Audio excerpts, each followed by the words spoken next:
Hello, good evening. We are meeting again with another story from this book, Malgudi Days by R.K. Narayan. And today's story is named Attila, Attila, Attila. If you are not aware, I can tell you Attila is the name, it's called Attila the Hun. He was a monster, a terror who ran with his army from uh, China down into south, terrorizing all the regions there. So Attila the Hun was a terror. Now this story is named Attila. It starts. In a mood of optimism, they named him Attila. What they wanted of a dog was strength, formidableness, and fight, and hence he was named after the scourge of Europe. The puppy was only a couple of months old. He had square jaws, red eyes, a pug nose, and a massive head, and there was every reason to hope that he would do credit to his name. The immediate reason for buying him was a series of housebreakings and thefts in the neighborhood, and our householders decided to put more trust in a dog than in the police. They searched far and wide and met a dog fancier. He held up a month-old black and white puppy and said, "Come back and in a month and fetch him. In 6 months, he'll be something to be feared and respected." He spread out before them a pedigree sheet which was stunning. The puppy had running in his veins the choicest and the most ferocious blood. They were satisfied, paid an advance and returned a month later, put down 75 rupees and took the puppy home. The puppy, as I have already indicated, did not have a very prepossessing appearance and was none too playful. But this did not prevent his owners from sitting in a circle around him and admiring him. There was a prolonged debate as to what he should be named. The youngest suggested, "Why not call him Tiger?" "Every other street mongrel is named Tiger," came the reply. "Why not Caesar?" "Caesar? If a census were to be taken of all dogs named Caesar, you would find 15,000 Caesars in South India alone. Why not Fire?" "Fire? That's fantastic. But why not Thunder?" "It is too obvious." "Grip?" "Still obvious." There was a deadlock. Someone suggested Attila, and a shout of joy went up to the skies. No more satisfying name was thought of than for the animal. But as time passed, our Attila exhibited a love of humanity which was something disconcerting. The scourge of Europe, could he ever have been like this in his childhood? They put it down to his age. What child could not help loving all the creatures?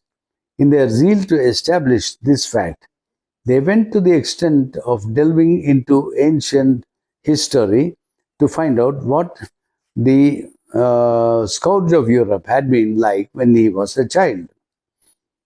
It was rumored that as a child he clung to his friends and to his parents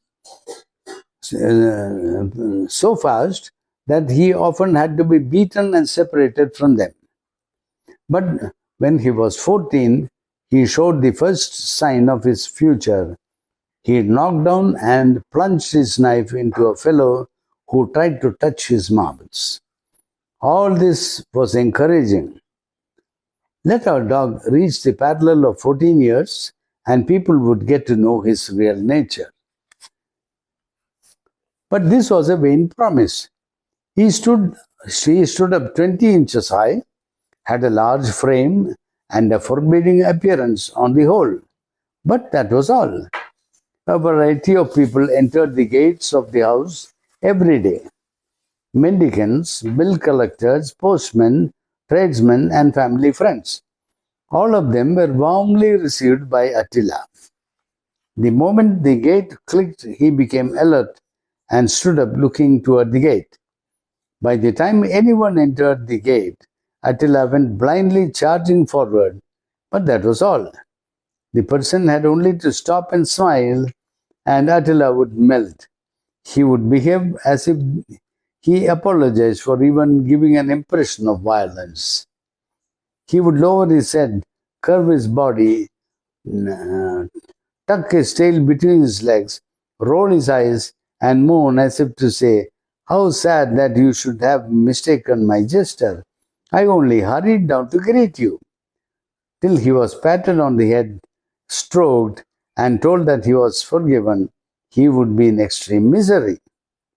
Gradually, he realized that his bouncing advances caused much unhappy misunderstanding.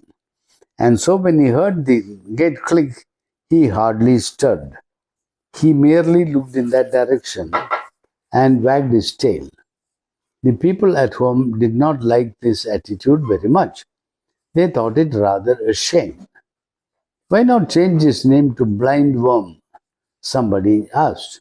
Blind Worm. He eats like an elephant, said the mother of the family.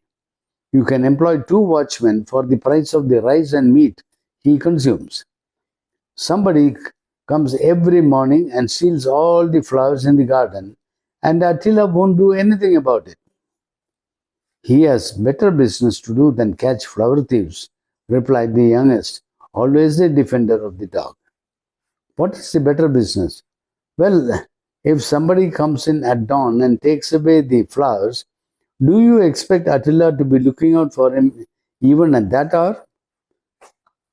Said the youngest. Why not? It's a well fed dog, and it ought to be doing that instead of sleeping. You ought to be ashamed of your dog. He does not sleep all night, mother. I have often seen him going around the house and watching all night. Really? Does he prowl around all night?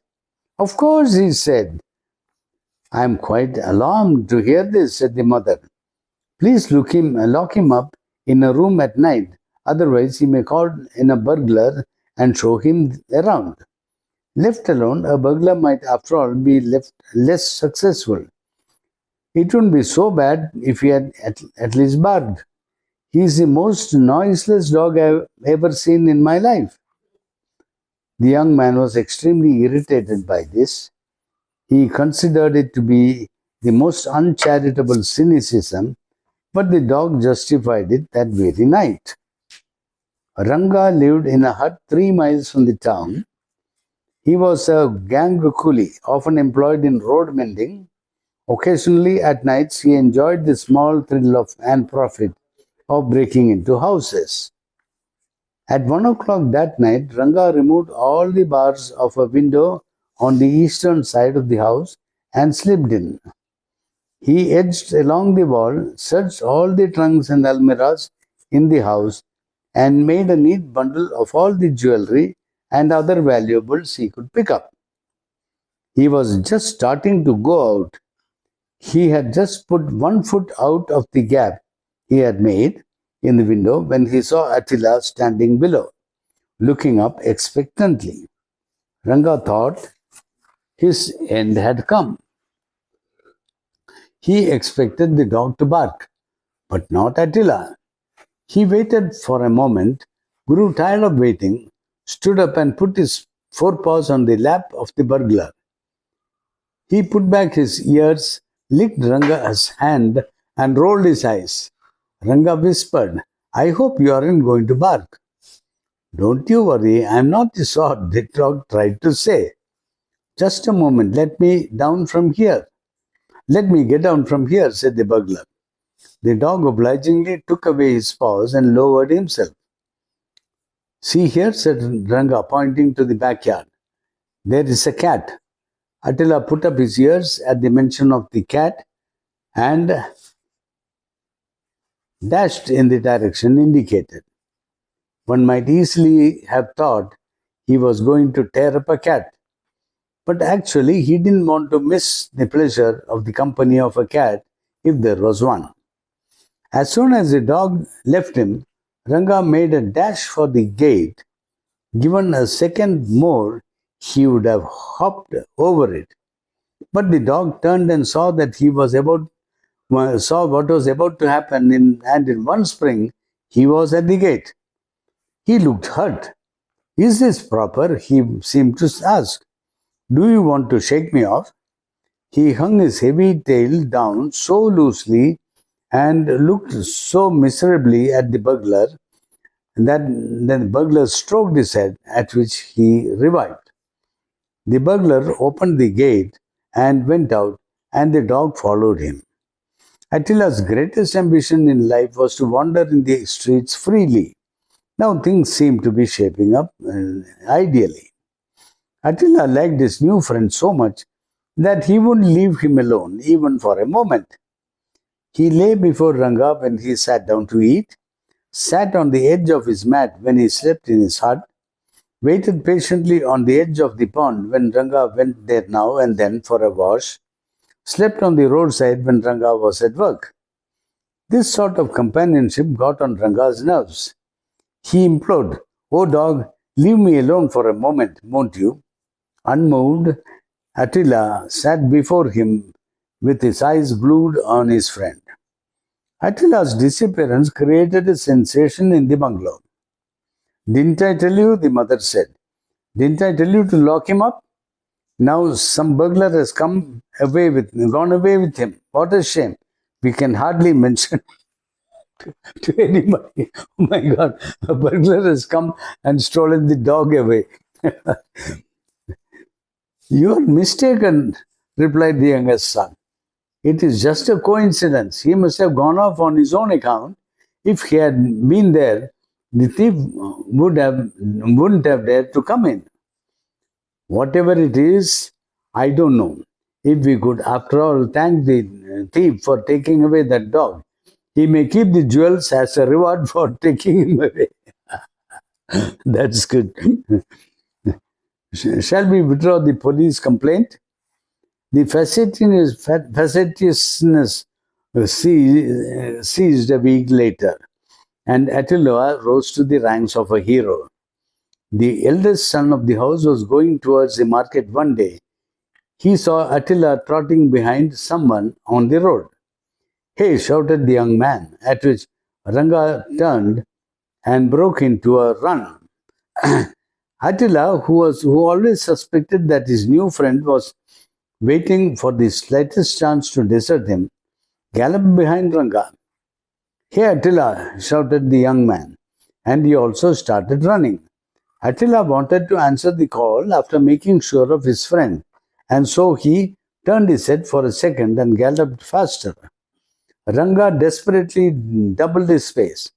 Attila determined to stick to him at any cost. As a result, he ran so fast that he overtook Ranga and clumsily blocked his way, and Ranga stumbled over him and fell. As he rolled on the ground, a piece of jewelry which he was taking to a receiver of stolen property flew from his hand. The young man recognized this as belonging to his sister and sat down on Ranga. A crowd collected and the police appeared on the scene. Attila was the hero of the day. Even the lady of the house softened towards him. She said, "Whatever one might say of Attila, one has to admit that he is a very cunning detective. He is too deep for words." It was as well that Attila had no powers of speech. Otherwise, he would have burst into a lamentation which would have shattered the pedestal under his feet. That's a nice story. Attila. Okay, I hope you enjoyed this story. So now we'll see again another day with another story. Thank you. Bye.